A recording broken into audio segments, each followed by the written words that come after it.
Imagine the suffocating heat of a merciless desert, the sand burning beneath your feet, the scorching sun consuming your last hopes.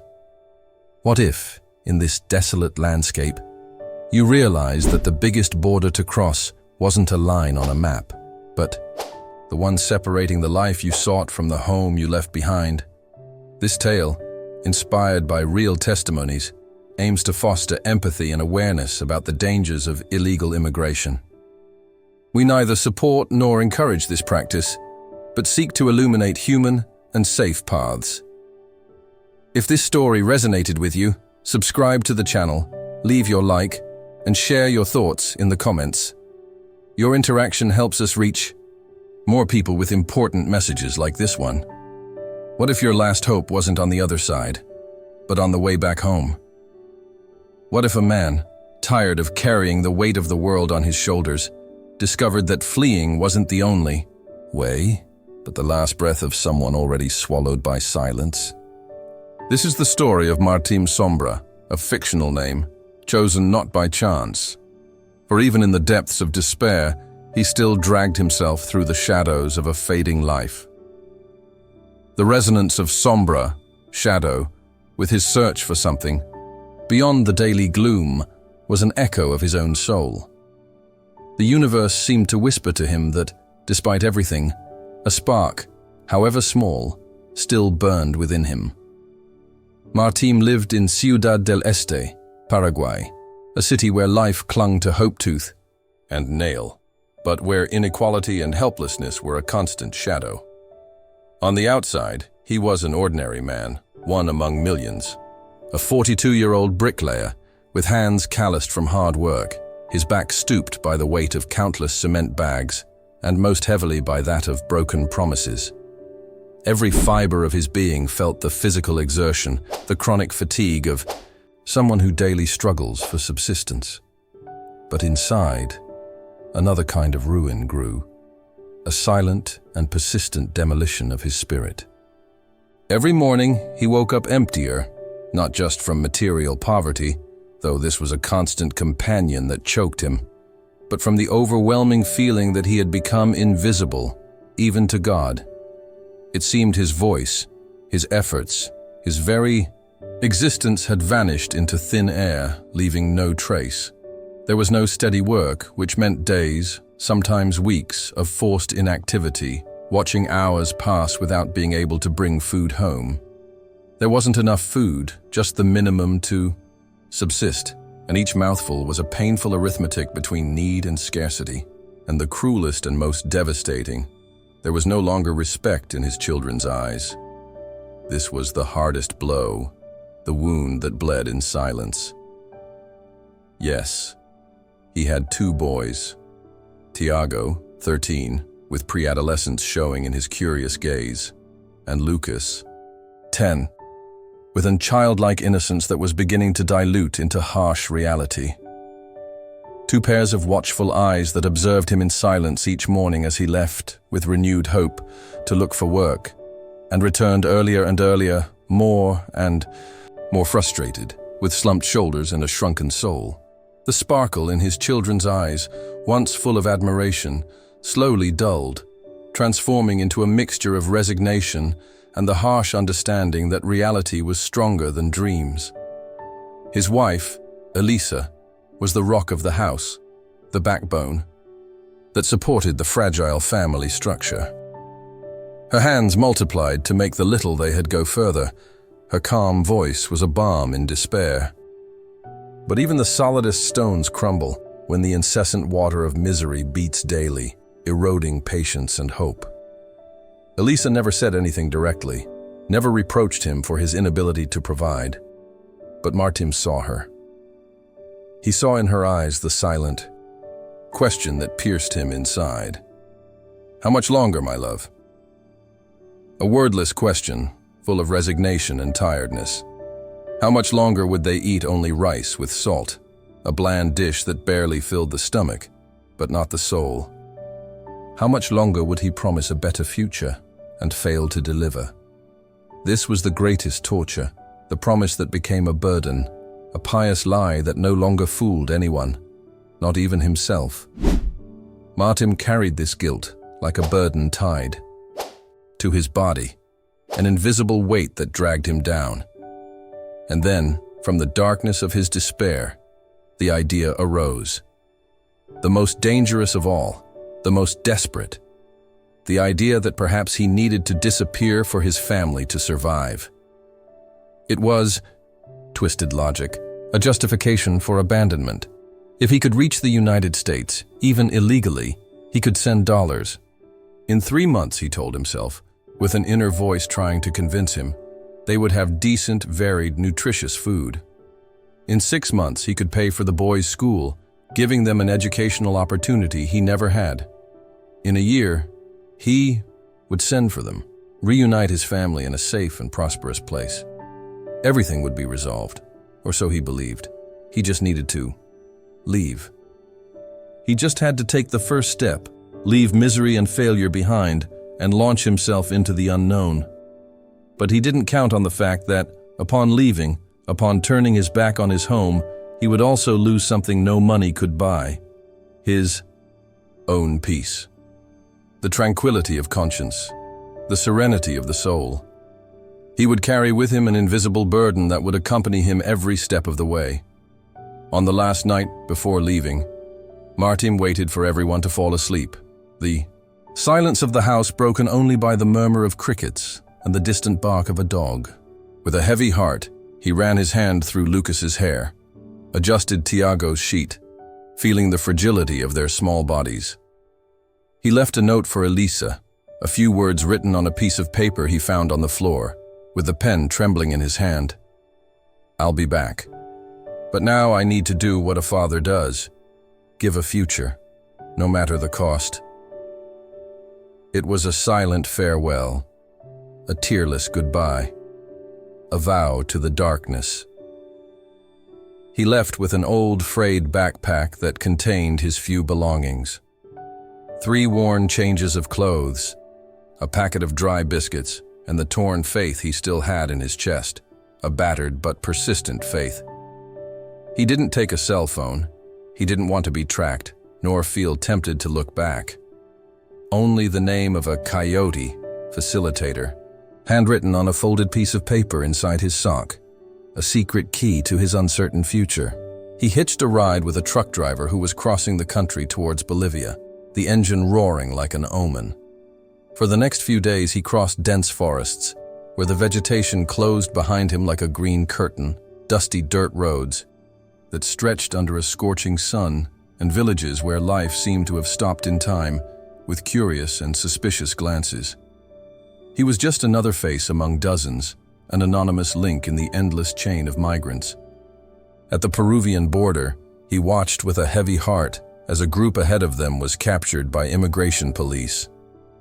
From afar, he and others jumped into a thick bush, hiding among the thorns, holding their breath, fear chilling their veins. He slept among thorns, his body sore and scratched, drinking water from stagnant puddles, his stomach churning with hunger and his eyes wide with fear, watching in the darkness. And yet, he persisted. Because he believed. He believed that on the other side, beyond the border, there was something better, that God might just be testing his resilience, his unwavering faith, that this suffering was just a passage to a more dignified life. But what he didn't know was that the test wasn't physical. It wasn't just the endurance of his body. It was internal, and it was yet to begin. The true battle would be fought within his soul.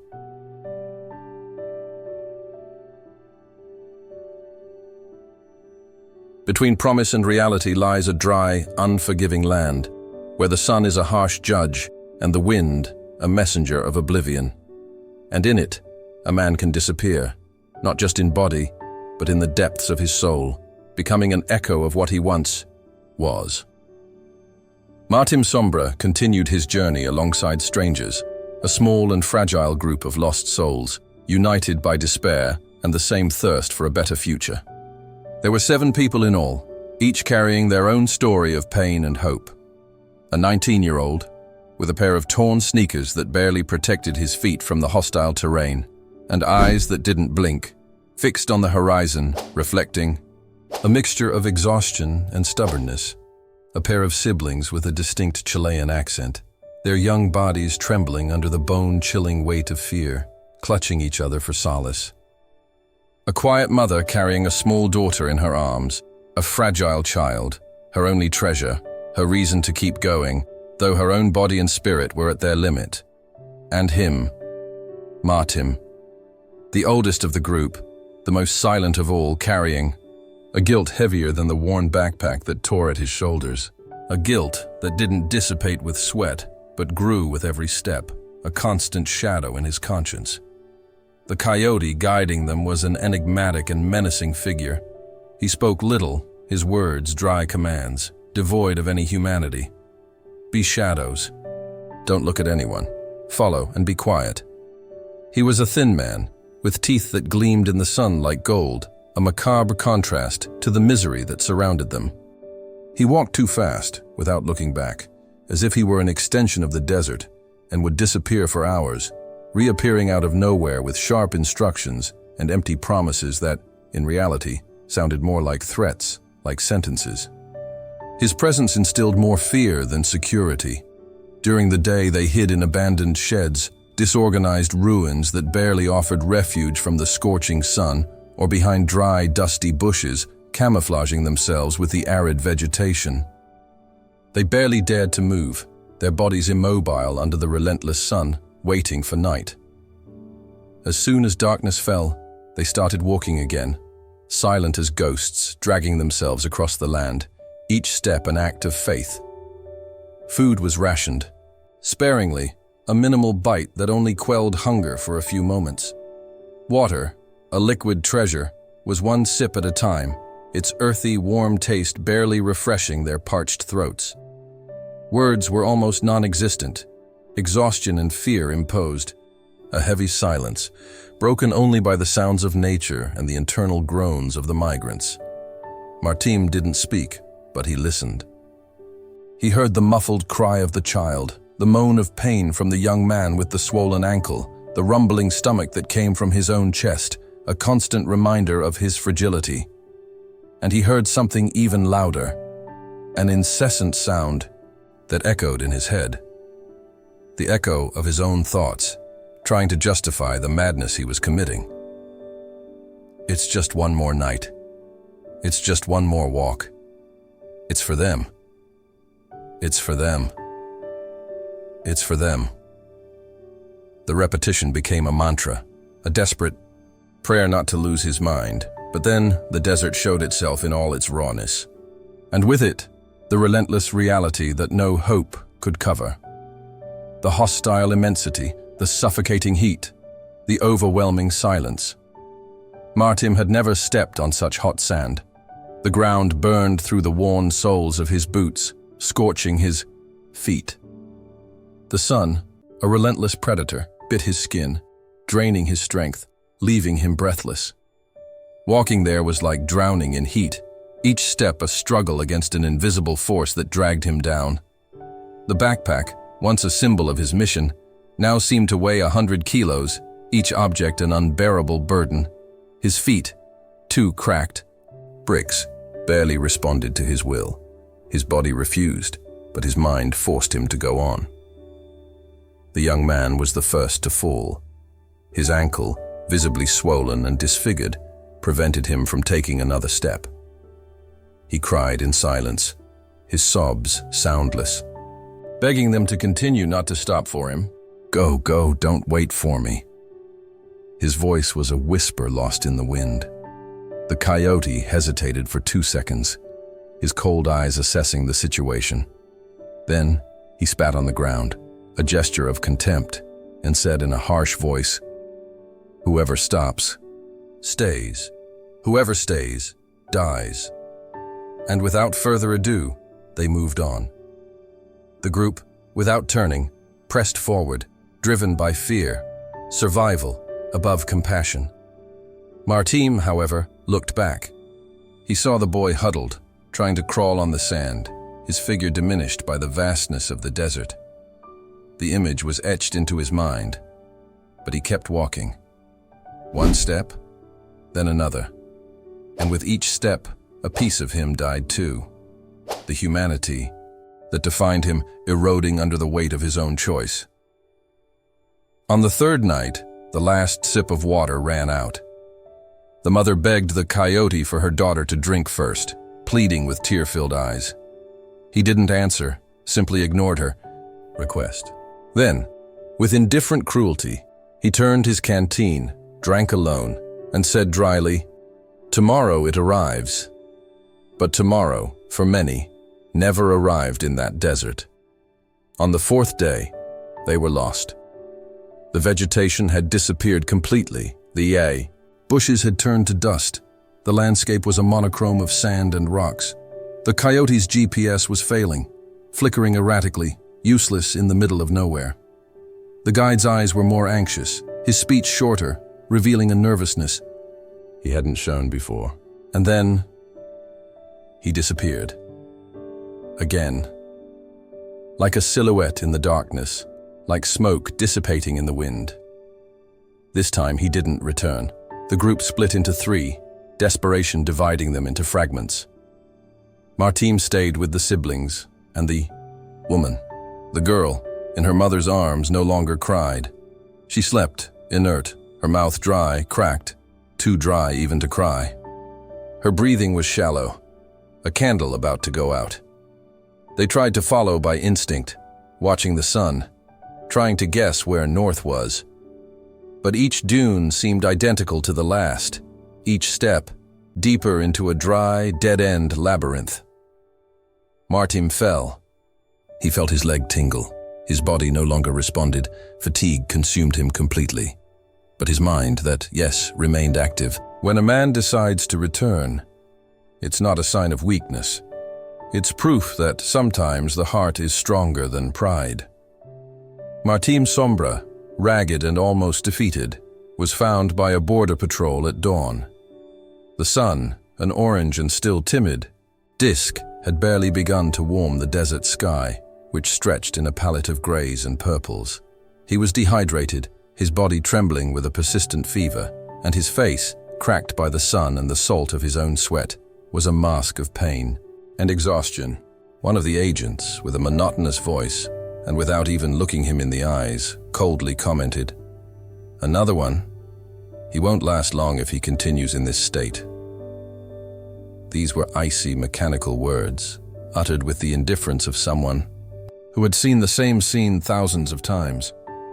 But Martim no longer expected warmth from anyone. Human warmth seemed a distant and unattainable luxury at that point in his journey. He was taken to an improvised post, a torn canvas tent that offered minimal shelter from the wind and sun. There, with an almost brutal efficiency, they administered saline solution intravenously, the cold, life-saving liquid flowing through his veins, a relief for his body that cried out for hydration. They handed him a dry sandwich, which he devoured in silence, each bite a victory against the hunger that gnawed at him. His breathing was still short and shallow, a constant gasp, but his heart, that beat slower, with a more regular rhythm. It was as if his own pulse was saying, "You survived. Now listen. Pay attention." For hours, he remained seated under the canvas, his body motionless, silently observing other faces that arrived. Faces of children with large, frightened eyes, women with lost gazes, men like him, with the same faded hope and the same silent despair. Some carried small bags with their few belongings, others just their bodies. Many displayed the same empty look, that of someone who had gone to seek life, and found a mirror reflecting their own ruin and the failure of their dreams. A social worker, with a soft but professional voice, approached and asked his name. He, almost in a whisper, replied, "Martim." She, with the same mechanical coldness, as the agents replied, "Martim what?" The question, simple and routine, stopped him. He thought. For the first time in a long time, this basic question seemed deeper than it was. Who was he really? Just a name? A failed man who had abandoned his family? An absent father who had sought a selfish solution? A fugitive from his own reality? Or a survivor, trying to rediscover the essence of what truly mattered? The question confronted him with a truth he had evaded. The escape had not been a solution, but an evasion that had led him to an abyss of loneliness and regret. They gave him the option of waiting to apply for asylum, a long, bureaucratic, uncertain process with minimal chances of success, a promise of years of waiting in a legal limbo, or signing a voluntary return document and going back to Paraguay, without criminal records, without recorded deportation. An exit door, an opportunity to erase the journey as if it had never happened in the records. Martim took a deep breath, a breath that seemed to carry the weight of all his decisions. He closed his eyes and, in the darkness of his eyelids, clearly saw Lucas's face, the innocence in his eyes. He heard the sound of Tiago's fork hitting the empty plate, an echo of the hunger he had left behind. He felt Elisa's silence, lying beside him in bed, pretending not to cry at night, her silent and contained pain. And there, at that moment of deep introspection, he knew. The truth revealed itself with blinding clarity. To return is to live, to stay here is to die without burying the body. The words resonated in his head, a mantra of acceptance. Freedom was not on the other side of an imaginary border, but in the ability to return to who he was, to reclaim his place. Without further hesitation, he signed the document. Each stroke of the pen was an act of reaffirmation. He returned. The flight to Paraguay seemed eternal, every minute a torture of anticipation and regret. The plane carried voiceless bodies, tired and empty souls, as if everyone there had left, a part of their being, their hope and dignity, somewhere in the desert. But Martim, for the first time in weeks, felt something new. It wasn't peace, not the tranquility he craved, not yet. It was clarity, a deep understanding of his mistake and the path he had to follow. The fog of despair had begun to dissipate, replaced by the sharpness of reality. Upon landing in Ciudad del Este, the heat was the same as always, dense and humid, a familiar embrace. The city noise, the honking horns, the voices of vendors, the familiar smells of the market, the daily chaos. Everything remained the same, unaltered by his absence. But he was no longer the same. His perception, his soul, had been transformed by the experience. He walked the last few blocks to his house, his heart pounding in his chest, a mixture of nervousness and a new resolve. Elisa opened the door.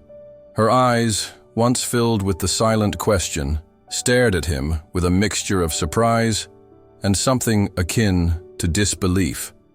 The boys, Tiago and Lucas, ran towards him, their small bodies throwing themselves into his arms, incredulous that their father had returned. He embraced them as one holds one's own heart, feeling the warmth of their bodies, the familiar smell of his home. And there, in that small, warm room, with the fan whirring on the ceiling, circulating the heavy air and the aroma of rice cooking on the stove, Martim felt that he had returned to the only place that truly made sense, his own life. At night, when silence reigned again and the children slept, Elisa, with a soft voice, asked what had happened. He answered with few words, the truest he had uttered in a long time. I tried to find you far away, but this is where I needed to be.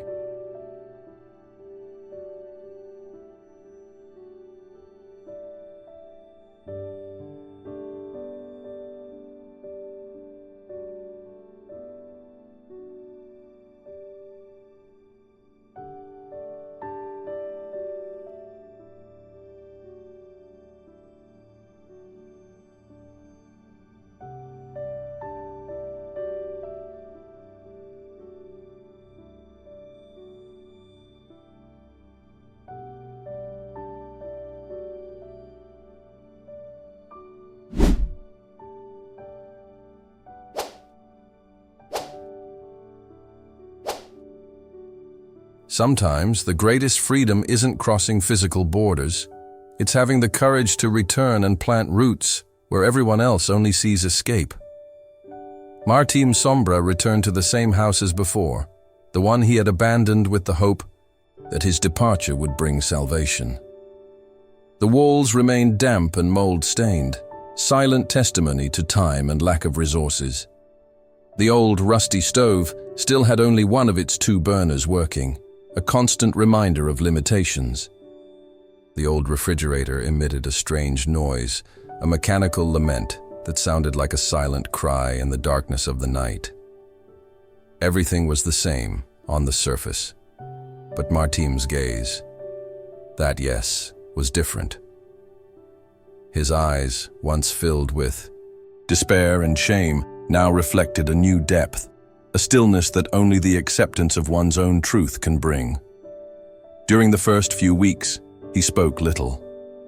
Words seemed superfluous, unnecessary. Instead, he worked hard. He looked for any job, any opportunity to use his calloused hands, stacking blocks under the scorching sun, carrying bags of sand until his muscles burned, clearing debris from construction sites, removing dirt from both the ground and his own soul. His body ached. Every muscle fiber protested at the end of the day. But it was as if, in every new callus, in every drop of sweat, a new sense of presence was also born. He no longer needed to flee to prove he loved his family. He didn't need to cross oceans or deserts to prove his worth. Now, he loved up close. With what he had, with what he was, with the authenticity that only surrendering to reality can offer. At night, when fatigue weighed on his eyelids, he would take old paper, often pieces of cardboard or used envelopes, and begin to write. These were letters never sent, just for his eyes, a way to exorcise internal demons and heal invisible wounds. Loose thoughts, phrases that came to mind. Sometimes he wrote to his future children, telling them the story of his journey, his mistakes, and his return. Other times to the Martim who almost died alone in the desert, a dialogue with his past self, forgiving himself and understanding the lessons learned. In one of these letters, with his handwriting now firmer, almost a mantra, he wrote, "I went looking for dignity on the other side of the border and found crumbs. But here, even with nothing, I am whole, because the man who returns is the man who chose to live." Gradually, with each day of honest work and each gesture of presence, he regained the trust of his wife, Elisa, who, though she had always been his rock, now looked at him with a mixture of admiration and renewed love. He regained the respect of his children, who saw in their father not a fugitive, but a man who had returned to fight for them. And most importantly, he recovered his own sense of worth. The shame that had corroded him transformed into a stillness, in the certainty that he had chosen the right path, the most difficult, but the most true. Martim began to get involved with a small local community of fathers who, like him, had also tried to cross the border and had returned. These were simple, informal meetings in the shade of a leafy tree in the village square or in the back of an abandoned school. Tired men, with stories of pain and failure in their eyes, but willing to share, to listen, to rebuild themselves. He shared his story, not as a pathetic lament or a bitter complaint, but as a testament to resilience, to redemption. Because now, he knew what to say. His words resonated with the authority of lived experience. I am no less a man for having returned. I am more, because I returned whole.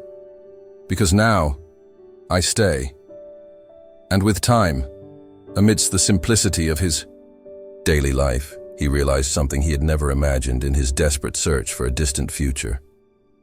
The roots he wanted for his children were not in the soil of another country. They were not in a promised land beyond borders. They were in the attitudes he planted every day in his own home, in presence, in love, in honesty. These were small victories that built a full life, brick by brick. A complete dinner with rice, beans, and egg. A banquet of abundance for his family. The new notebook he gave Tiago at the beginning of the semester, a symbol of hope and education. The prolonged hug for Lucas when he woke up scared in the middle of the night, the security of a present father. The strength to say no to humiliation, to old, empty promises, and yes to the dignity of fighting in his own land.